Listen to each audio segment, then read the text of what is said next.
නමෝ තස්ස භගවතු අරහතු සම්මා සම්බුද්දස්ස. ඒ භාග්‍යවත් වූ අරහත් වූ ගෞතම නම් වූ අපගේ මහා කාරුණික ශාස්තෘන් වහන්සේට නමස්කාර වේවා. සාදු සාදු සාදු. මාගේ ගුරු දේවෝත්තම පරම පූජනීය පින්වත් ලොකු ස්වාමීන් වහන්සේට ගෞරවාදර වන්දනාව වේවා. සාදු සාදු සාදු. ගරුතර මහා සංඝරත්නයන් අවසරයි. ශ්‍රද්ධාවන්ත වාසනාවන්ත පින්වතුනේ, ඒ අමා නිවන් දුටු රහතන් වහන්සේලා මේ උතුම් ධර්ම දේශනා මාලාවේ අද දවසේ අපි මේ ශ්‍රවණය කරන්න සූදානම් වෙන්නේ එක්තරා උතුම් රහතන් වහන්සේ නමක් මුල් කරගෙන ජීවිතයට බොහෝම වටිනා කියන කාරණාවක්. ඒ තමයි වීරිය ගැන. අද මේ අහන දහම් කතාව, අද මේ ඔබට කියලා දෙන දහම් කතාව කෙනෙකුට ඊටාම ප්‍රිය කතාවක්, සැප උපද්දන කතාවක් බවට පත් වෙනවා. හැබැයි ඇතැම් කෙනෙකුට දුක් කතාවක් බවට පත් වෙනවා. කාටද මේ කතාව දුක් කතාවක් බවට පත් වෙන්නේ? බුදුරජාණන් වහන්සේ දේශනා කළා කුසීතස්ස වීරිය කතා දුක් කතා. කුසීත තැනැත්තාට, කම්මැලි තැනැත්තාට වීරිය ගැන කරන කතාව දුක් කතාවක් බවට පත් වේ. හැබැයි වීරියවන්තයාට නම් වීරිය ගැන කතා කරන කතාව ඉතා සැප කතාවකි, සුකතා. එනිසා අද මේ අහන කතාව, අද මේ ශ්‍රවණය කරන ධර්මය සැප කතාවක් බවට පත් වෙනවා වීරිය වඩන්ට කැමති අයට. ආරද්ධ වීරිය, පටන් ගන්නා ලද වීරිය, එහෙම නැත්නම් අකුසල් දුරු කරන්නත් කුසල් වඩන්නත් වීරිය කරනවා කියන්නේ මොකක්ද කියලා හරියටම දැනගන්න පුළුවන් අද මෙන්න මේ දහම් කතාවෙන්. මොකද හේතුව අද මේ ධර්ම කතාවේදී අපි ඉගෙන ගන්නේ මේ සම්බුද්ධ ශාසනයේ වීරියවන්තයින් අතර අග්‍ර භික්ෂුවගේ කතාව. කවුද? ඒත දග්ගම් භික්කවේ මම ශාවකානම් භික්ඛූනම් ආරද්ධ විරියානම් යදිදං සෝනෝ කෝලීවිසෝ. පින්වත් මහණෙනි, මේ සෝන කෝලිවිස නම් වූ භික්ෂුව වෙද්ද ඔහු වනාහි මේ බුදු සසුනේ පටන්ගත් වීරිය ඇති භික්ෂූන් අතරින් අග්‍රවන භික්ෂුවයි. සෝන කෝලිවිස මහරහතන් වහන්සේ පටන්ගත් වීරිය ඇති භික්ෂූන් අතර අග්‍ර භික්ෂුව. සාමාන්‍ය වීරියවන්තයා වීරිය කරනවා කියලා කිව්ව ගමන් හිතවල මැවෙන චිත්තරූප වෙනම එකක්. සාමාන්‍ය ලෝකේ වීරියවන්තයා කියලා කිව්ව ගමන් හැඩි දැඩි ශරීරයක්, මේ හැඩි දැඩිව නිකන් පපුව ඉස්සරහට දාගත්ත චරිතයක් තමයි ඔළුවට එන්නේ වීරියවන්තයා කිව්වහම. නෑ, වීරිය කියන්නේ ඒක නෙවෙයි. බුද්ධ ශාසනයේ වීරිය කියන්නේ ඒක නෙවෙයි. ඒ බුදු සසුනේ වීරිය කියන්නේ කොමක්ද කියලා අද අපිට ඉගෙන ගන්න පුළුවන්. මේ ධර්මයෙන් අපි ඉතින් මේ රහතන් වහන්සේ මේ ධර්මයේ වදාරන විදිහටම අපි මේ කාරණේ ඉගෙන ගනිමු. මේ රහතන් වහන්සේගේ ලස්සන තේරගාථා මුල් කරගෙන. උන්වහන්සේ పూర్ව ජාතිවල, පෙර ජීවිතවලදී ගොඩාක් පින් කරගත්ත කෙනෙක්. අනෝමදස්සී බුද්ධ ශාසනයේ, පදුමුත්තර බුද්ධ ශාසනයේ වගේ මේ සම්බුදුරජාණන් වහන්සේලාගේ බුදු සසුන් වල බොහෝ පින් රැස් කරගත්තා. එහෙම රැස් කරගත්ත පිනක් ඇතුව තමයි චම්පානුවර උසභ කියන සිටුවරයාගේ පුත්‍රයා විදිහට සෝන කියන නමින් උපන්නේ. මහා ධන සම්පත් තිබුණ කෙනෙක්. ඉතින් සුකුමාල ජීවිතයක් ගත කරලා භාග්‍යතුන් වහන්සේගේ ධර්මය අහුවට පස්සේ ඔන්න බුද්ධ ශාසනයේ පැවිදි වුණා. පැවිදි වෙච්චි ඒ උත්තමයන් වහන්සේ ඊටාම කෙටි කලකින් අරහත්ත්වයට පත් වුණා. ඒ රහතන් වහන්සේ තමයි මේ තේරගාතාවන් වදාරන්නේ. බලන්න උන්වහන්සේ තමන් වහන්සේ ගැනම කියන විදිහ. එයා අංග රටේ රජතුමාගේ රාජකීය පිරිවරට අයිති කෙනෙක්. ඒ කාලේ එයා හරි බල සම්පන්නයි. එයා නමින් සෝන. අද එයා ධර්මයේ තුලත් බල සම්පන්න කෙනෙක්. හැම දුකින්ම ඈතර වුණ කෙනෙක්. වැඩි වියටපත් වෙනකොට මේ සෝන තරුණයා අංග රටේ රජතුමාගේ රාජකීය පිරිසට එකතු වුණා. රාජකීය අමාත්‍යවරයෙක් විදිහට වාසය කළා. පස්සේ තමයි බුද්ධ ශාසනය පැවිදි වුණේ. ඒ කාලේ අමාත්‍යවරයෙක් විදිහට බල සම්පන්න කෙනෙක්. දැන් මේ කලත් ඒ කිව්වේ බුද්ධ ශාසනය තුලත් මං බල සම්පන්නෙක් කියනවා. ඒ බලය සම්පන්නයි කියලා අදහස් කළේ මොකද්ද? මාර විජිතයෙන් ඈතර වුණා. හැම දුකින්ම ඈතර වුණා. පංච චින්දී මේ ජීවිතය තුළ සිඳ දැමිය යුතු පහක් තියෙනවා. ඒ තමයි ඕරම් භාගීය සංයෝජන. මේ ඕරම් භාගීය සංයෝජන කියලා කියන්නේ සසරට බැඳලා තියෙන අකුසල්. ඒ අකුසල් පහ සිඳින්න ඕන කියනවා මේ ජීවිතේ. මොනවද ඕරම් භාගීය සංයෝජන? සක්කාය දිට්ඨිය, විචිකිච්ඡාව, සීලබ්බත පරාමාසය, කාමරාගය, පටිඝය කියන මේ පහ සිඳ දැමිය යුතුයි. පංච ජහේ පහ කළ යුතු, ප්‍රහාණය කළ යුතු කාරණා පහකුත් තියෙනවා. ඒ කාරණා පහ මොනවද? උද්ධම් භාගීය සංයෝජන. ඒත් සංසාරයට බැඳලා තියෙන සංයෝජන. රූපරාග, අරූපරාග, මාන, උද්ධච්ච, අවිජ්ජා කියලා කිව්වේ උද්ධම් භාගීය සංයෝජන. පංච වුත්තරී භාවයේ ඒ සඳහා දියුණු කරගත යුතු පහකුත් තියෙනවා. ඒ පහ මොනවද? සද්ධා, විරිය, සති, සමාධි, ප්‍රඥා කියන ඉන්ද්‍රිය. ඒ ඉන්ද්‍රිය පහ දියුණු කරන්න ඕන. පංච සංඝාතිකෝ භික්ඛු ඕඝති නොති උච්චති. ඒ ඉන්ද්‍රිය ධර්ම පහ දියුණු කරගත්ත කෙනාට පහක් ඉක්මවා යන්න පුළුවන්. ඒ ඉක්මවා යන පහ මොනවද? රාග, ద్వේෂ, මෝහ, මාන, දිට්ඨි කියන ගැට. මේවට කියනවා සංඝ ගැට. සංසාරයට බැඳලා තියෙන ගැට. ලෙහා ගන්නට අමාරු ගැට. රාගය කියන්නේ ලිහින්න අමාරු ගැටය. ద్వේෂය කියලා කියන්නේ ලිහින්න අමාරු ගැටය. මෝහය කියලා කියන්නේ ලෙහන්න අමාරු ගැටය. මාන්නය කියලා කියන්නේ ලිහන්න අමාරු ගැටය. නොයෙක් දෘෂ්ටිවල පටලැවෙනවා කියලා කියන්නේ ලෙහින්න අමාරු ගැටයක්. හැබැයි මේ ගැටත් ඉක්මවා යන්න පුළුවන්. ශ්‍රද්ධා, විරිය, සති, සමාධි, ප්‍රඥා කියන පහෙන්. ඔන්න ඔය ඔක්කොම කරගත්ත කෙනාට කියනවා ඕගතින්න සසර සැඩ පහරින් එතෙර වූ කෙනා කියලා. දැන් මේ කාරණේ කියා දෙන්නේ කවුද? සසර සැඩ පහරින් එතෙර වූ සෝන කෝලිවිස මහරහතන් වහන්සේ. පහක් ඉක්මවා ගිහින් පහක් බැහැර කරලා, පහක් සිඳලා දහලා ඒක කරගත්තේ කරුණු පහක් දියුණු කරලා. හරි ලස්සන කාරණාවක්. ආඩම්බරකමින් හිටියොත්, ප්‍රමාදීව හිටියොත්, බාහිර දේවල් වලට ආසා කළොත් ඒ භික්ෂුවට සීල, සමාධි, ප්‍රඥා සම්පූර්ණ කරගන්නට නම් ලැබෙන්නේ නැහැ. සීල, සමාධි, ප්‍රඥා කියලා කිව්වේ මේ නිවන් මඟ, ආර්ය අෂ්ටාංගික මාර්ගය. නිවන පිණිස තියෙන එකම වැඩපිළිවෙල. නිවන පිණිස තියෙන එකම වැඩපිළිවෙල පරිපූර්ණ කරගන්න බැරි වෙනවා කියනවා. මෙන්න මේ ආකාරයේ කෙනෙකුට ආඩම්බරකමින් හිටියොත්, කෙනෙක් ආඩම්බරයි නම්, ප්‍රමාදීව හිටියොත්, කෙනෙක් තමන්ගේ යහපත කල් දානවා නම්, බාහිර දෙයට ආසා කළොත්, බාහිර දේ කියලා කිව්වේ මේ නිවන පිණිස උපකාර නොවන දේවල් වලට ආසා කර කර හිටියොත්, අන්න ඒ කෙනාට මේ සීල, සමාධි, ප්‍රඥා දියුණු කරගන්නට නම් පුළුවන්කමක් ලැබෙන්නේ කියනවා.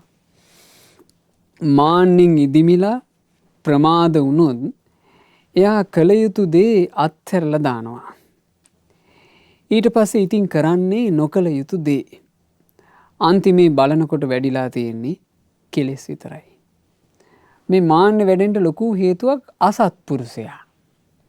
අසත්පුරුෂයාගේ ආශ්‍රය හින්දා තමන් මහා මාන්නකාරී බවට පත් වෙනවා. සත්පුරුෂයෙක් ඇසුරු කරන කෙනා නිහතමානී වෙන්නේ.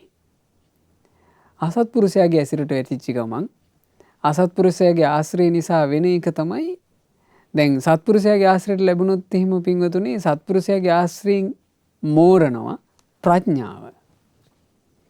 සත්පුරුෂයෙක් ඇසුරු කරන්න මෝරන්නේ කුමක්ද? ප්‍රඥාව මෝරනවා, ඥානය. අසත්පුරුෂයෙක් ආශ්‍රය කරොත් එහෙම අසත්පුරුෂයාගේ ආශ්‍රය තුලින් ඉදිමෙන්න පටන් ගන්නවා. මොකක්ද ඉදිමෙන්නේ? ඔළුව. මාන්නකාර හැඟීමක්. මහ පුස් මාන්නයක් තමන් ගැන හට ගන්නවා. අසත්පුරුෂයා ඇසුරු කරොත් හේතුව අසත්පුරුෂයා තේ ජාතියේම කෙනෙක් නිසා. අසත්පුරුෂයා කියලා කියන්නේ පුහු මාන්නකින් ඔළුව උදුම්ම ගත්ත කෙනෙක් නේ. එබඳු අසත්පුරුෂ කෙනෙක් ඇසුරු කරන්න ලැබුණොත් තමනුත් නිකන් මාන්නකාරයෙක් බවට පත් වෙනවා. ඒ නිසා ඇසුරු කළ යුත්තේ සද්ධර්මයේ පවසන මුනිවරු. ධර්මයේ කියන අය. ඒ ධර්මයේ නම් කුමක්ද? බුදුරජාණන් වහන්සේගේ ශ්‍රී සද්ධර්මය. බුදුරජාණන් වහන්සේ මෙසේ වදාලා කියලා බුදුරජාණන් වහන්සේගේ ධර්මයේ කතා කරන මුනිවරු ඇසුරු කරන්ට. ඇසුරු කරලා ධර්මයේ ඉගෙන ගන්න. ඉගෙනගෙන තමන්ගේ ජීවිතේ නිහතමානීව ගුණ වඩන්න. එයයි කල යුත්තේ. එහෙම කරගන්න බැරි වුණොත් වෙන්නේ මොකද්ද? මාන්නෙන් ඉදිමෙච්ච කෙනා කල යුතු දේ අත්හැරලා දානවා. නොකල යුතු දේ කරනවා. අවසානයේ වයෝවෘද්ධ වෙලා ඔත්පල වෙනකොට හැරිලා බලද්දී එයා වඩලා තියෙන්නේ කෙලෙස් ගොඩක් විතරයි. හැම තිස්සෙම කායානුපස්සනාව පුරුදු කළොත් එයා නොකල යුතු දේ කරන්නේ. කල යුතු දේ හැම තිස්සෙම කරනවා. හොඳ සිහියත් නුවණක් තියෙනකොට කෙලෙස් නැති වෙලා යනවා. හොඳ සිහියෙන් හොඳ නුවණින් තමයි කෙලෙස් දුරු කරන්න තියෙන්නේ. ඒ සඳහා නිතරම පුරුදු කළ යුතු දේ කියනවා කායානුපස්සනා. කායානුපස්සනා කියලා කියන්නේ පින්වතුනි සිහිය, නුවණ, වීරිය කියන කාරණා තුන මූලික කරගෙන හැම තිස්සෙම ධර්මයට කැපවෙච්ච කෙනාට කරන්න පුළුවන් එකක්. ওই කායානුපස්සනාව වැඩිම ගැන බුද්ධ භාෂිතයේ තියෙනවා මේ විස්මය ජනක උපමාවක්. බුදුරජාන් වහන්සේ වදාලා මහණෙනි මෙන්න මෙහෙම සිද්ධියක් වුණා. රජෙකුට හොරෙක් අහුවෙලා ඒ හොරාට රජුරුව දඬුවමක් නියම කළා. ඒ දඬුවම ටිකක් වෙනම ආකාරයකයි. මේ හොරාගේ හිස මත දරණුවක් තියලා කට මට්ටමට තෙල් පුරවපු තෙල් කලයක් ඔළුව උඩ තිබ්බා. තියලා මේ හොරාට කියනවා දැන් ඔබ මේ නගරේ වීදියක් ගානේ ඇවිදගෙන යන්න ඕන. උඹේ ඔළුව උඩ තියනවා තෙල් කලයක්. කට මට්ටමට ඒක පිරලා තියෙන්නේ. ඔබ එහෙම පියවර තියාගෙන යනකොට එක මොහොතක හරි තෙල් කලින් තෙල් බිඳුවක් බිමට වැටුනොත් ඔබේ පිටිපස්සෙන් වදකෙක් එනවා. ඒ වදකයා ඔබේ හිස කඳින් වෙන් කළයි. හැබැයි ඔබ තෙල් බිඳුවක්වත් හලන්නේ නැතුව මේ වේදි ටික ඇවිදගෙන ගිහින් ආපහු මෙතෙන් ආවොත් උඹේ දඬුවම ඉවරයි කියලා. ඉතින් මෙයාගේ ඔළුව උඩට තෙල් කලේ දුන්නා. දැන් මෙයා පියවරක් තියෙන පාසා මෙයාගේ හිත වැඩ කරන්නේ කොතනද? තෙල් කලේ. තෙල් කලේ ගැනමයි මෙයාට අවධානය තියෙන්නේ. තෙල් බිඳුවක් හැලෙන්න එපා කියලා. එහෙම ඇවිදගෙන යනවා. ඔහොම ඇවිදගෙන යනකොට බුදුරජාන් වහන්සේ දේශනාවේ වදාරනවා. මේ දේශනාව ජනපද කල්යාණී දේශනාව. වීදියේ මිනිස්සු ජනපද කල්යාණීව ගෙන්නලා ජනපද කල්යාණීව නටවනවා. පාර අයිනේ ඩොල්ක ගහලා ජනපද කල්යාණී නටනවා.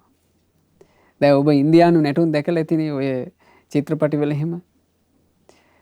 කැරකි නටනවා. ඉතින් ජනපද කල්යාණී කැරකි නටනවා. මේ මිනිසයාට දඬුවමක් දීලා බැරි වෙලාවත් ජනපද කල්යාණී නටන දිහා බලන්න ඔළුව හැරෙව්වොත් තෙල් බිඳුවක් බිම වැටෙනවා. වැටිච්චි ගමන් කඩුපාර වදිනවා. ඔහු බලයිද කියලා අහනවා. එතකොට භික්ෂුන් වහන්සේලා වදාරනවා ස්වාමීනි භාග්‍යතුන් වහන්සේ ඔහු තමන්ගේ ජීවිතයට ආදරේ කෙනෙක්. ඔහු තමන්ව රැකගන්න කැමති කෙනෙක්.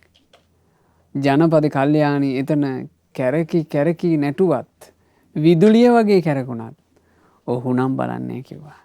ඇයි රැකෙන්න කැමති නිසා. ආන් ඒ වගේ මහණෙනි කායානුපස්සනාව වඩන්ට. කායානුපස්සනාව කියන එක මොහොතක්වත් බැහැර කරගන්න එපා. තෙල් කලේ වගේ කායානුපස්සනාවටම අවධානය යොමු කරගන්නට. එහෙමයි භාවනා කරන්න කිව්වේ. ඉතින් එහෙම කෙනෙක් වාසය කළොත් එහෙම මේ වීරිය ගැනමනේ අපි අද ඉගෙන ගන්නේ. වීරිය කියලා කියන්නේ පින්වතුනි ආන් එහෙම එකක්. හැමතිස්සෙම සජීවී. හැමතිස්සෙම පටන් අරන්. හැමතිස්සෙම අකුසල් දුරු කරන්නට කුසල් වඩන්න කැපවෙච්චි ජීවිතයක්. දැන් සෝවන කෝලිවිස මහරහතන් වහන්සේ එහෙම ගත කරපු කෙනෙක්. ඒ නිසායි උන්වහන්සේ එහෙම කියන්නේ මේ හැමතිස්සෙම කායානුපස්සනාව පුරුදු කළොත්. හැම මොහොතකම කායානුපස්සනාවෙන්ම වාසය කරන්නට මහන්සි ගන්න ඕන. උජුමග්ගම්හි අක්ඛාතේ ගච්ඡත මා නිවත්තත. ශාස්ත්‍රඥ වහන්සේ වදාළ නිවනට ඇති ඇද නැති මාවත ආර්ය අෂ්ටාංගික මාර්ගයේම පමණයි. මේ ලෝකේ නිවන් දකින්නවා නම් නිවන් දැකීම පිණිස තියෙන එකම පාර මොකද්ද පින්වතුනි? ආර්ය අෂ්ටාංගික මාර්ගයමයි. ඒ මගේම ගමන් කරන්නට. නොනැවතීම ගමන් කරන්නට. තමන්ගේ දුර්වලතාවලට තමන්ම දොස් නගන්න. අන්න ඒ කෙනා නිවන කරා යනවා. ඔන්න වීරියවන්තයෙකුට බොහොම වටින කාරණාවක්. තමන්ගේ දුර්වලතාවලට තමන්ම දොස් නගන්න. අත්තනා චෝදයන්තානං. තමන්ගෙන් යම් අඩුපාඩුවක් සිද්ධ වුණොත් එහෙම සිද්ධ වුණා කියලා තමන්ට තේරුණොත් ඒකට ගැරහිය යුත්තේ කවුද? තමන්මයි. තමන්මයි දොස් කියන්න ඕන. තමන්මයි නිගරු කරන්න ඕන. තමන්මයි ගරහන්න ඕන. ওই කාරණේ ගැන කියනකොට මට සිහිපත් වුණා මේ බුද්ධ ශාසනය පැවිදි වෙච්චි එක භික්ෂුවකගේ ජීවිතයක්. පිලෝතික මහරහතන් වහන්සේ. ඒ පිලෝතික මහරහතන් වහන්සේ කියලා කියන්නේ ඇත්තටම මේ අරහත්ත්වයට පත් වෙන්න කලින් හිඟා කාපු කෙනෙක්. හිඟන්නෙක්. සාරිපුත්ත මහරහතන් වහන්සේ තමයි මේ හිඟන තරුණයාව දැකලා ඔහුව මහාන කරගන්න ඕන කියලා කල්පනා කරලා ඔහුට යෝජනා කළා. කැමතිද කියලා ඇහුවා මහාන වෙන්න. ඉතින් හොඳයි කියලා මහාන වුණා. පැවිදි වෙන්න යනකොට මෙයා දැන් සාරිපුත්ත මහරහතන් වහන්සේ ඉස්සරහින් වඩනවා, මෙයා පස්සෙන් යන්නේ. මහාන වෙන්න යන ටිකේ දැන් අර තම පාවිච්චි කර කර හිටියානේ ඔය මොනවා හරි හම්බුනොත් දෙයක් ඒක කණ්ඩ තැටි කෑල්ල. ඒ තැටියයි මේ බල්ලෝ හිම එලවන්න හිඟන්නු පාරේ යනකොට එක එක ගම්දනව්වල යනවනේ. එතකොට මන්තොටේදී බල්ලෝ වගේ සත්තු හම්බ වෙනවා. එතකොට උණ්ඩ ගහන්න කියලා දිග රිටක් තියන් හිටියා. ඒ රිටයි ඊළඟට Tamanට හම්බුනොත් එහෙම මේ මොනවා හරි වියලි ආහාරයක් වගේ දෙයක් ඒක දාගන්න පොඩි මලු කෑල්ලක් තිබුණා, කඩමාල්ලක්. ඒ කඩමාල්ලයි Taman ඇඟට පොරවගෙන හිටියා මේ වටිනවා කියලා. දැන් හිඟන්නෙකුට ඒකනේ ප්‍රධානම වස්ත්‍රය. ආන්ගේ වස්ත්‍රේ එක මේ ගස්බෙනේක හංගලා ගියා. හංගලා කියලා කියන්නේ තියලා ගියා. එහෙම කරලා තමයි මහාන වෙන්න ගියේ. පැවිදි වුණාට පස්සේ මේ හිතේ ස්වභාවය බලන්න පැවිදි වෙලා ටික දවසක් යනකොට මෙයාට ආයෙ හිතෙනවා මේ මහාන වෙලා ඉන්නවට වඩා හොඳයි හිඟා කෑවනම් ආයෙත් මං හිඟා කන්න යන්න ඕන කියලා. ඒ හිතුවිල්ල එනවා. ආවට පස්සේ අර ගස්බිනේ ළඟට එනවා කියනවා. ගස්බිනේ ළඟට ඇවිල්ලා අර ගස්බිනේ ඇතුලේ තියෙන බඩු ටික දිහා බලාගෙන තමන්ට අවවාද කරගන්නවා. චිකේ උඹට ලැජ්ජාවක් නැද්ද? මෙච්චර උත්තම පිරිසක් ඇසුරු කර කරත් ඔබ ආයේ මේ හිතන හිතුවිලි. මේ බඳු උතුම් පිරිසක් ළඟ ඔය කෙලෙස් ටික දුරු කරපන්. ආයේ කෙලෙස් වැඩෙන ජීවිතේට ඔබ වැටෙන්න එපා කියලා මේ හිතට ගරහනවා. ඒ හිතට ගරහනකොට කාලයක් මේක කළා. හිතට අරතියක් එනකොටම අර ගස්බිනේ ළඟට එනවා. ඇවිල්ලා හොද්දට ගරහනවා හිතට. හිතට ගරහලා හිත එකලස් කරගෙන ආයෙ යනවා. දැන් භික්ෂුන් දකිනවා නිතර දෙවේලේ එකම පැත්තකට එකම කැලයකට මේ භික්ෂුව යනවා. ඉතින් අනිත් භික්ෂුන් වහන්සේලා අහලා තියෙනවා ඒ කාලේ මේ දැන් ඔබ වහන්සේ ඔය මේ සතියකට දෙතුන් වතාවක් අර කැලේ පැත්තේ රින්ගන්නේ. ඒ ඔබ වහන්සේ කොහෙද වඩින්නේ කියලා අහනවා. එතකොට මේ පිලෝතික තෙරුන් වහන්සේ කියනවා ආයස්මතුනි මං ආචාර්යයන් වහන්සේ හම්බෙන්න යනවා. ආචාර්යයන් වහන්සේගෙන් අවවාදයක් ගන්න මේ යන්නේ කියලා. අතර ආචාර්යයන් වහන්සේ උනේ කවුද? තමන්මයි තමන්ට. තමන්ට පිහිටක් වුණා. තමන්ම ගැරහුවා. මේ සමාජයේ ජීවත් වෙනකොට පින්වතුනේ අපිට මේක හරි වටින අවවාදයක්. මේ සමාජයේ යන ක්‍රමෙත් එක්ක ගොඩාක් දෙනෙකුට වරදින තැන සමාජයේ පරිහානියට පත්වෙච්ච මිනිසුන්ට ගරහ ඉන්නවා. ඒ ගරහමින් මේ පිරිහිච්ච මිනිසුත් එක්ක මට මේක කරන්න බෑ කිය තමයි ගොඩාක් දෙනෙක් කතා කරන්නේ. අපි ගත්තොත් එහෙම සිල් රැකීම මේ ආයතන ආදී ස්වාමීන් වහන්සේ දැන් පිරිහිලා තියෙන්නේ. ඒ වගේ ඉඳලා සීලයක් ආරක්ෂා කරන්න බෑ ස්වාමීන් වහන්සේ කියලා පිටට ගරහන එකක් තියෙන්නේ නෑ. ගැරහී යුත්තේ තමන්ටයි. තමන්ට ගරහන්න. තමන්ට එනවනම් නරක හිතුවිල්ලේ ඉඳලා ගරහන්න. ඒම ගරහා තමයි අපිට අපිව රැකගන්න තියෙන්නේ. ඉතින් පිලෝතික තෙරුන් වහන්සේ ඒ ගැරහිල්ල දිගට කරගෙන ගියා. අවසානයේ උන්වහන්සේ අරහත්ත්වයට පත් වුණා. දැන් අරහත්ත්වයට පත් වුණාට පස්සේ උන්වහන්සේ අර කැලේ පැත්තට වඩින එක නැවතුණා. ඉතින් භික්ෂුන් වහන්සේලා හම්බ වුණාම අහනවා කියනවා. දැන් ආයස්මතුනි ඔබ වහන්සේ කාලෙකින් ආචාර්යයන් වහන්සේ හම්බෙන්න යනවා අපි දැක්කේ නෑ. දැන් වඩින්නේ නැද්ද කියලා ඇහුවා. කිව්වා නෑ ආයස්මතුනි ආචාර්යයන් වහන්සේගෙන් යම් අවවාදයක් ගන්න තිබ්බද ඒ අවවාදය අරගෙන අවසන් කිව්වා. ඉතින් ඔහොම තමයි බුද්ධ ශාසනයේ ඒ නුවණැත්තු වීරිය වැඩුවේ. තමන්ගේ දුර්වලතාවලට තමන්ම දොස් නගන්න අන්න ඒ කෙනා නිවන කරා යනවාමයි. අච්චාරද්දම්හි විරියම්හි සත්තා ලෝකේ අනුත්තරු වීනෝපමං කිරිත්වා ධම්මං දේසේසි චක්කුමා. මං අධික වීරියක් පටන් අරගෙන හිටියේ. ලෝකයට අනුත්තර වූ ශාස්තෘන් වහන්සේ ඒ දහම්යස් ඇති මුනිදානන් තමයි එදා වීණාවක් උපමා කරගෙන මට දහම් දෙසුවේ. මේ කියන්නේ සෝන කෝලිවිස මහරහතන් වහන්සේ තමන් වහන්සේගේ වීරිය ගැන. උන්වහන්සේ අකුසල් දුරු කිරීම පිණිස කුසල් වැඩිම පිණිස කායානුපස්සනාව වඩමින් ගොඩාක් වීරිය කළා. මේ වීරිය තියෙනවා පින්වතුනි අංග 3ක්. ඒ අංග 3 තමයි ආරම්භ ධාතු, නික්කම ධාතු, පරක්කම ධාතු. ආරම්භ ධාතුව කියලා කියන්නේ වීරිය ආරම්භනවාට. වීරිය ආරම්භනවා කියලා කියන්නේ කුමක් පිණිසද වීරිය ආරම්භන්නේ? නූපන් අකුසල් නූපදවන්ට වීරිය කරනවා. මගේ හිතේ මේ අකුසල් තාම මංගාව හටගෙන නෑ මගේ ජීවිතේ මම මෙව හටගන්න දෙන්නේ නෑ කියලා වීරිය කිරීමක් තියෙනවා. එහෙම වීරිය ආරම්භන්න ඕන. මගේ හිතේ මේ අකුසල් තියෙනවා ඒ අකුසල් ප්‍රහාණය කරන්න ඕන කියලා වීරිය ආරම්භන්න ඕන. මගේ හිතේ මේ කුසල් ඉපදිලා නෑ මං ඒ කුසල් උපදව ගන්නවා කියලා වීරිය ආරම්භන්න ඕන. 4 වෙනි ආකාරය තමයි මගේ හිතේ උපන් කුසල් තියෙනවා. ඒ උපන් කුසල් රැකගෙන දියුණු කරගන්න මං වීරිය කරන්න ඕන කියලා වීරිය ආරම්භන්න ඕන. ඔන්න ඔය තමයි වීරිය ආරම්භන කාරණා 4.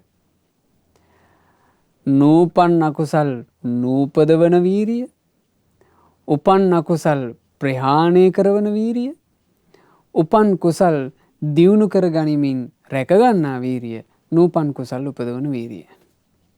ඔය තමයි වීරිය. ඒ වීරිය ආරම්භ කරාට පස්සේ වීරිය දෙවෙනි අංගය නික්කම ධාතු. ඒ ආරම්භ වීරිය අඛණ්ඩව පවත්වා ගැනීම. ගොඩක් දෙනෙකුට වීරිය ආරම්භීම කියන එක ජීවිත බොහොමයක තියෙන එකක්. දෙවෙනි එක නෑ. ආරම්භ කරපු එක අනුක්‍රමිකව පවත්වගෙන යනවා කියන එක ගොඩාක් දෙනෙක් ගාව නැති එකක්. හරියට තෙල් කලේ ඔලුවට ගත්තා වගේ වීරිය ගන්න ඕන.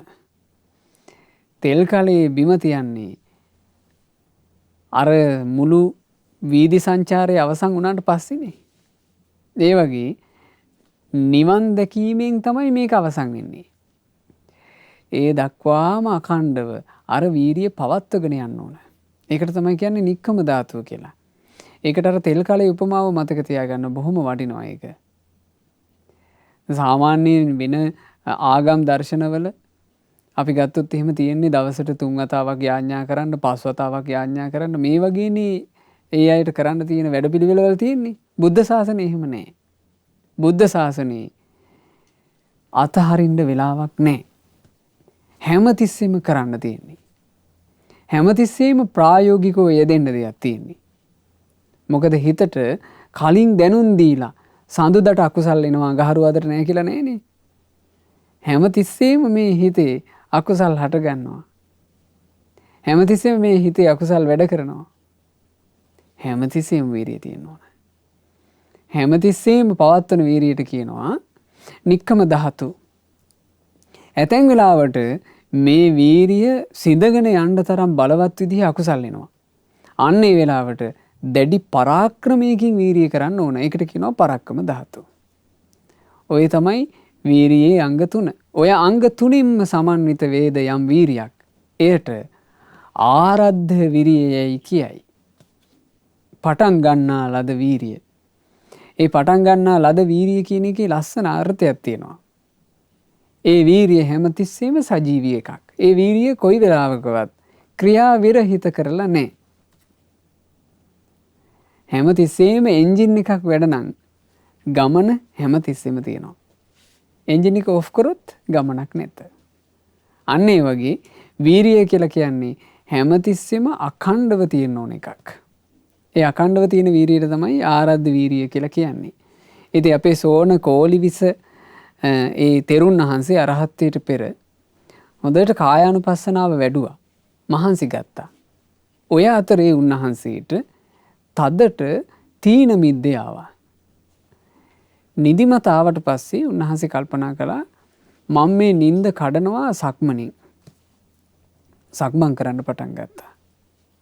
සක්මන් කරද්දී නිදිමත එනවා. හැබැයි උන්වහන්සේ නෙමෙයි සක්මන අතෑරියේ. සික්ක දිගට සක්මන් කළා කියනවා. ඒ සක්මන් කිරීම කොච්චරද කියන්නේ පින්වතුනි. උන්වහන්සේගේ යටිපතුල් පැලුණා කියනවනේ. බලන්න මේ ශ්‍රාවක සංගරුවන ගැන මේවා අහලා හිත පහදව ගන්න. උන්වහන්සේගේ යටිපතුල් සක්මන නිසාම පැලිලා ගියා. සක්මනේදී යටිපතුල් පැලිලා ලේ වැකෙන්න පටන් ගන්නකොට ලේ එද්දිත් සක්මන් කළා. අදහා ගන්න බැරි දේවල්. සාමාන්‍යයෙන් යටිපතුල් පැලෙනවා කියන එක ඌෂ්ණයටත් වෙනවනේ. ඌෂ්ණයට යටිපතුල පොඩ්ඩක් පැලුනහම අපි කොච්චර අමාරුවෙන්ද. දැන් උණුසුමට මේ ශරීර ඌෂ්ණයට යටිපතුල් පැලෙන පින්වතුන් ඕන තරම් ඇති. එහෙම පැල්මක් සිද්ධ වුණාම අපි කොච්චර අමාරුවෙන්ද අඩියක් ගහන්නේ. සක්මනේ සක්මන් කිරීම හේතු කරගෙන යටිපතුල් පැලුණා. පැලිලා පුපුරලා ලේ ගලන්න පටන් ගත්තා. ලේ ගලද්දිත් උන්වහන්සේ සක්මන් කළා. ওই වෙලාවේ භාග්‍යවත් බුදුරජාන් වහන්සේ වැඩ සිටියේ රජගහනුවර ගිජ්ජකූටේ.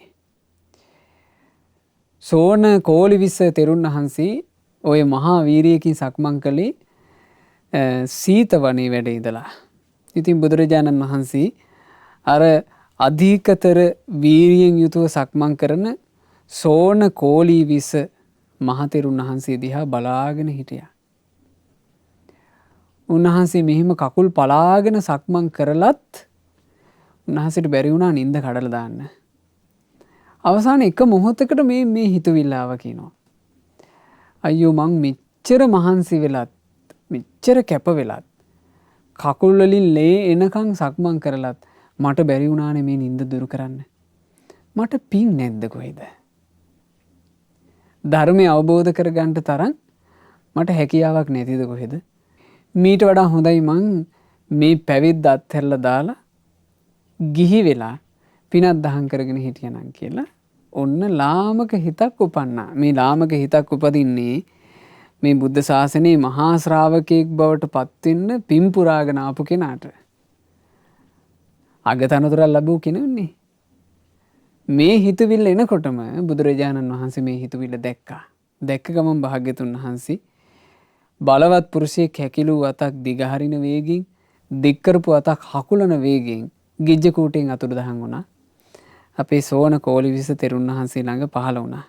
පහළ වෙලා භාග්‍යතුන් වහන්සේ මේ සෝන කෝලිවිස තෙරුන්ට කියනවා, ඈ සෝන, ඔබ දැන් මෙහෙම හිතුවා නේද? මේ පැවිද්ද මට කරගන්න අමාරු එකක්. මීට වඩා හොඳයි මං ගිහි වෙලා පිනක් දහමක් කරගෙන හිටියා නම් කියලා එහෙම හිතුවල්ලක් හිතුවා නේද? අනේ එහෙමයි ස්වාමීනි කිව්වා. බුදුරජාණන් වහන්සේ වෙලාවේ මේ සෝන තෙරුන් වහන්සේට බොහොම ලස්සන කාරණාවක් කියලා දෙනවා. ඈ සෝන, ඔබ පෙර නිවසේ ඉඳිද්දී වීණා තත්සර වාදනය පිළිබඳව බොහෝම දක්ෂ කෙනෙක් නේද කියලා ඇහුවා. සාස්ෘණ වහන්සේ මේ ඔක්කොම දන්නවනේ. බුදුරජාණන් වහන්සේ ඇහුවා, සෝන ඔබ මේ ගිහි ගෙදර ඉන්න සමයේ, දැන් ගිහි ගෙදර ඉද්දි මේ රජ කුලයක සේවා කටයුතු කරපු කෙනෙක් නේ. රාජකීය සැප මැද සුකුමාල ජීවිතයක් ගත කරපු කෙනෙක්. හරි දක්ෂ වීණා වාදකයෙක්.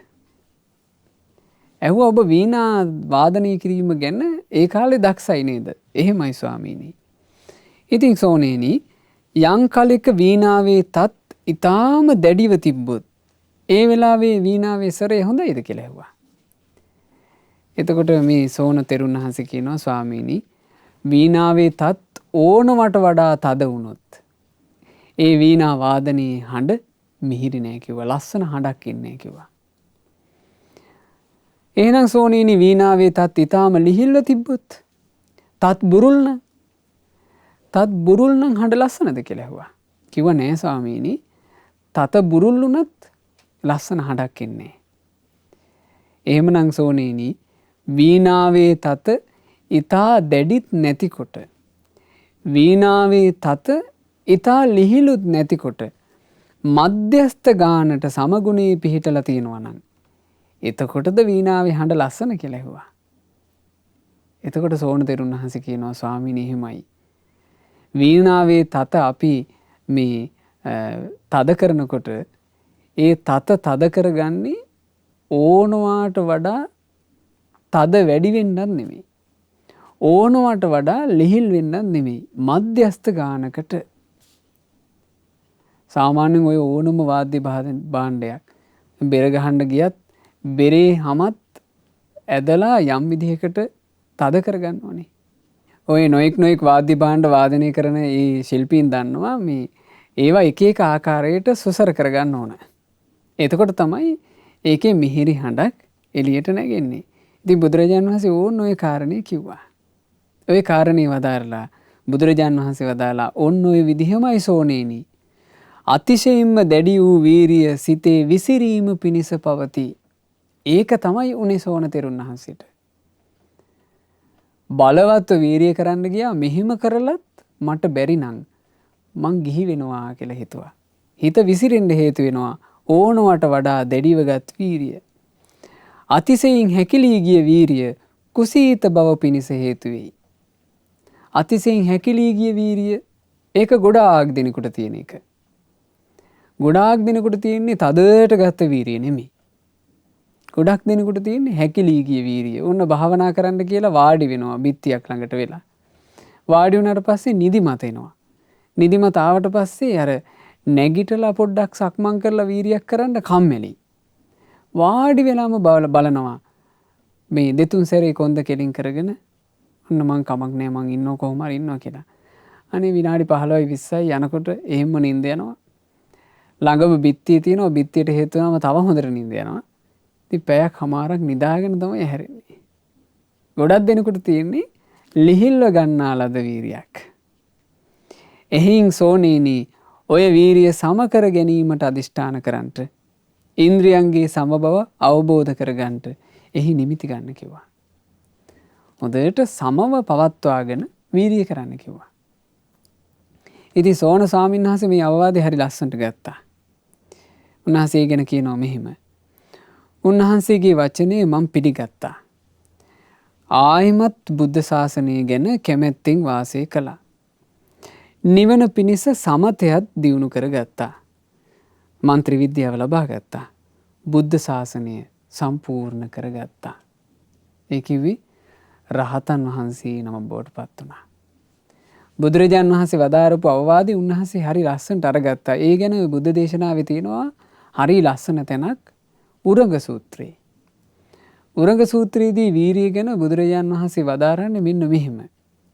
යෝ නාච්චසාරී න පච්චසාරී. යමෙක් උසුල ගන්නට බැරි වීරිය අරගන්නේ නැතිව කිසි විටකත් පසු නොබසින වීරියක්ම ඇති කරගෙන. වීරිය අරගන්න ඕන උහුල ගන්නට බැරි තරම් එකක් නෙමෙයි. පහු බහින්නේ නැති එකක්. තමන්ව හෙලන්න බැරි විදිහේ වීරියක් තමයි අරගන්න ඕන.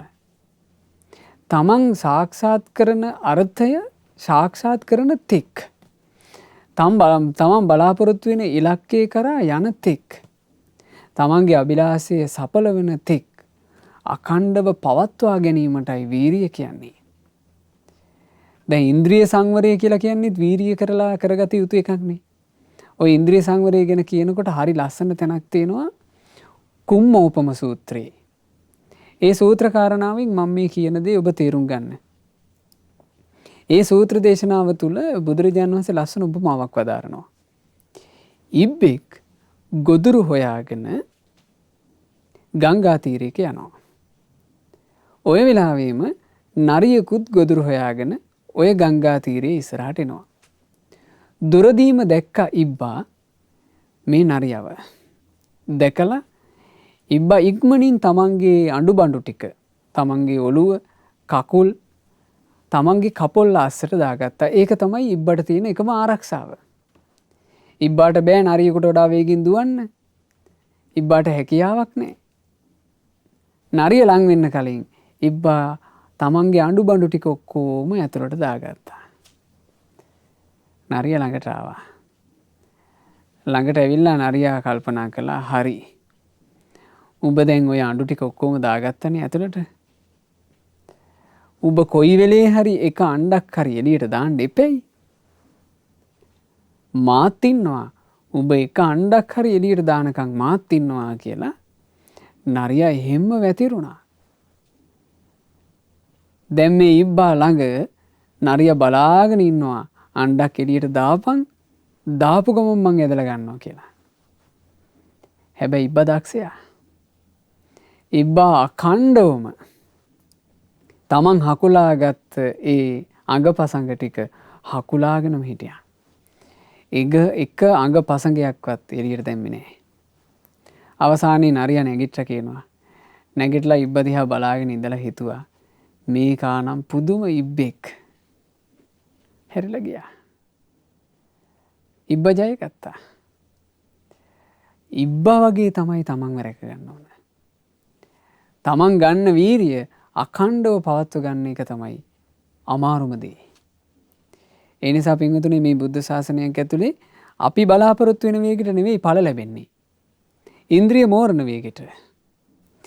ඒ ඉන්ද්‍රිය මෝරන්න නම් අඛණ්ඩව ඉන්ද්‍රිය මෝරණ වැඩපිළිවිලේ ඉන්න ඕන. ඒක හොඳට මතක තියාගත යුතු කාරණාවක්. ඉතින් ඒ විදිහට අපි වීරිය කළොත් එහෙම මේ නිවන් මාගේ අපිට යම් හෝ දියුණුවක් කරා යන්න පුළුවන්. එහෙම නැතුව අපි කලබල වුණොත් අනවශ්‍ය කලබලය තුළ අපිට සියල්ල අහිමි වීම තමයි සිද්ධ වෙන්නේ. මුළු ලෝකෙම හිතින් අතහැරලා හිතට විවේක අරගෙන දුකක් නැති හිතින් යුක්තව පංච උපාදානස්කන්ධ ගැන හිතේ තියෙන චන්දරාගය නැති කර දමද්දී තණ්හාව නැති කිරීමටම යොමු වෙලා කිසි දෙයකට රැවටෙන්නේ නැතිව මේ ඇස කන ආදී ආයතනයන්ගේ සත්‍ය ස්වභාවය දකිනකොට හැම කෙලෙස් වලින්ම හිත නිදහස් වෙලා ගියා. එතකොට අපි පුරුදු කරන ධර්මයේ ගැනමයි උන්වහන්සේ මේ වදාරන්නේ. පංච උපාදානස්කන්ධ විදර්ශනාව ගැන, ආයතන විදර්ශනාව ගැන මේ කරුණු කාරණා මුල් කරගෙනමයි උන්වහන්සේ ධර්මය අත්දැකලා තියෙන්නේ. ධර්මය අවබෝධ කරලා තියෙන්නේ. වෙනස උන්වහන්සේලා බුදුරජාණන් වහන්සේගේ ධර්මයේ කෙරෙහි විශ්වාසයෙන් ඒ ධර්මය අඛණ්ඩව කාලයක් පුරුදු කළා. ඒ සඳහා වීරිය කළා. ඒ නිසා එහෙම වීරිය කළොත් අපිට බුද්ධ ශාසනයේ මේ ධර්මය අවබෝධ කරගන්න, මේ ධර්මයෙන් පිහිටක් හදාගන්න පුළුවන්. කෙලෙස් වලින් හිත නිදහස් වුණාම හරීම ශාන්තයි. සම්පූර්ණ කළ නිවන් මගේ ආයමත් වඩන්ට දෙයක් නැහැ. ආයමත් කළ යුතු දෙයක් නැහැ.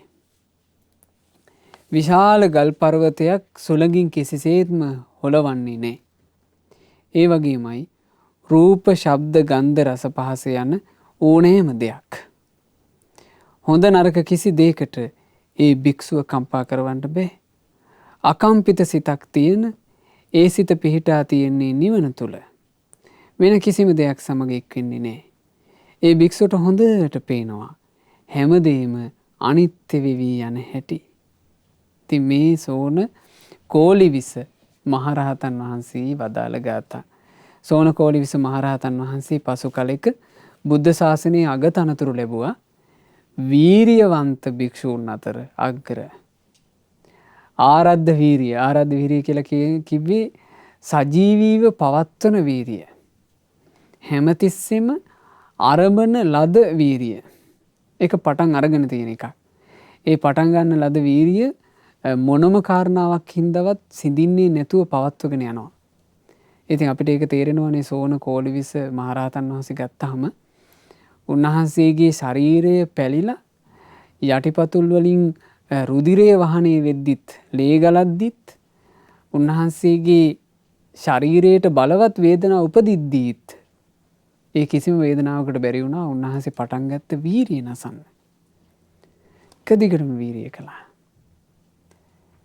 ඒ නිසා උන්වහන්සේ අගතනතුරු ලැබුවා. මේ බුද්ධ ශාසනයේ වීරියවන්තයන් අතර අග්‍ර භික්ෂුව. ඒ තමයි උතුම් රහතන් වහන්සේලා. ඒ රහතන් වහන්සේලාගේ චරිතාපදාන හොඳට හිතේ දරා ගන්න. විශේෂයෙන් සෝන කෝලිවිස මහරහත් මුනිදුන්ගේ චරිතාපදානය අපිට හරි උපකාරයි. අපේ ජීවිතේ ඇත්තටම වීරිය කරනවා කියන්නේ මොකක්ද කියලා අර්ථ වශයෙන් තෝර බේර ගන්න. ගොඩාක් දෙනෙක් වීරිය කරනවා කියන එක ගත්ත ගමන් කායිකව ගන්න වීරිය ගැන විතරයි හිත යොමු වෙන්නේ. නෑ පින්වතුනි, වීරිය කියලා කියන්නේ අකුසල් දුරු කරන්නත් කුසල් වඩන්නත් යම් අදහසකට එනවද? ඒ අදහස අකුසල් දුරු කරන තාක්, කුසල් වඩන තාක් අකණ්ඩව පවත්වා ගැනීම වීරිය මූලික අංගයක්. ඒ නිසා ඒ වීරිය ඇති කරගන්න, ඒ වීරියෙන් යුක්තව ටික ටික නමුත් සීල සමාධි ප්‍රඥා පුරුදු කරන්න මහන්සි ගැනීමයි අප විසින් කළ යුත්තේ. ඉතින් මේ උතුම් ධර්මය අපි ඉගෙන ගත්තේ සෝන කෝලිවිස මහරහතන් වහන්සේ නිසා. ඒ සෝන කෝලිවිස නම් වූ අරහත් මුනිදුන්ට නමස්කාර වේවා. සාදු සාදු සාදු. ඒ අපගේ සෝන කෝලිවිස මහරහතන් වහන්සේ ප්‍රධාන උතුම් රහතන් වහන්සේලා වීරියෙන් ධර්මයේ හැසිරලා සාක්ෂාත් කරපු නිවන අපටත් සාක්ෂාත් කරන්නට වාසනාව ලැබේවා. සාදු සාදු සාදු. මේ ධර්ම කතාව තුළින් රැස් වූ සියලු පින් සියලු දෙවියෝ සතුටින් අනුමෝදන් වෙත්වා. දෙවියෝ දිව්‍ය සැපයෙන් වැඩෙත්වා. ශ්‍රද්ධා සීලාදීනුත් දියුණු වෙත්වා. දෙවියෝද ගෞතම සාසනයේ ධර්ම අවබෝධයෙන් සැනසෙත්වා. සාදු සාදු සාදු. රැස් කළා වූ සියලු පුණ්‍ය ධර්මයන් අපගේ ගුරු දේවෝත්තම අප හැමදෙනාගේ කල්යාණ මිත්‍ර පරම පූජනීය පින්වත් ලොකු ස්වාමීන් වහන්සේට අනුමෝදන්ව පින්වත් ලොකු ස්වාමීන් වහන්සේ නිදුක්ව නිරෝගීව දීර්ඝායුෂ ලබත්වා. මේ ගෞතම බුදු සසුන තුළම උතුම් වූ චතුරාර්ය සත්‍ය ධර්මය පරිපූර්ණ වශයෙන්ම අවබෝධ කර ගනිත්වා. සාදු සාදු සාදු. රැස් කළා වූ සියලුම පුණ්‍ය ධර්මයෝ ඔබ අප හැම දෙනාගේ නමින් මියගිය සියලු ඥාතීන්ට හිත මිත්‍රාදීන්ට අපි අනුමෝදන් කරමු. අපගේ ඥාතීන් පින් අනුමෝදන්ව පරලොව වශයෙන් සැපයට පත්වෙත්වා කියන අදහසින් ඥාතීන්ට පුණ්‍ය අනුමෝදනා සිදු කරමු. ශ්‍රද්ධා මාසික ධර්ම දාන සමාජික පින්වතුන්ලාට, ශ්‍රද්ධා කාර්ය මණ්ඩලයේ සියලු දෙනාට, සුපින්වත් ඔබ සෑම සියලු දෙනාට මේ සියලු පින් අනුමෝදන් වෙලා සියලු දෙනාට සියලු යහපත අභිවෘද්ධිය සැලසේවා. පින්වතුන් කරන සියලු දැහැමි කටයුතු සමෘද්ධිමත් වෙත්වා. මේ ගෞතම සාසනය තුළ ඔබ හැම දිනාට චතුරාර්ය සත්‍ය ධර්මය අවබෝධ කරගන්නට වාසනාව ලැබෙත්වා. හැම දිනාටම තෙරුවන් සරණයි. නමෝ බුද්ධාය. මෙවැනි වටිනා ධර්ම දේශනා ශ්‍රවණය කිරීමට ශ්‍රද්ධා ඩේලි YouTube චැනලය සබස්ක්‍රයිබ් කරන්න.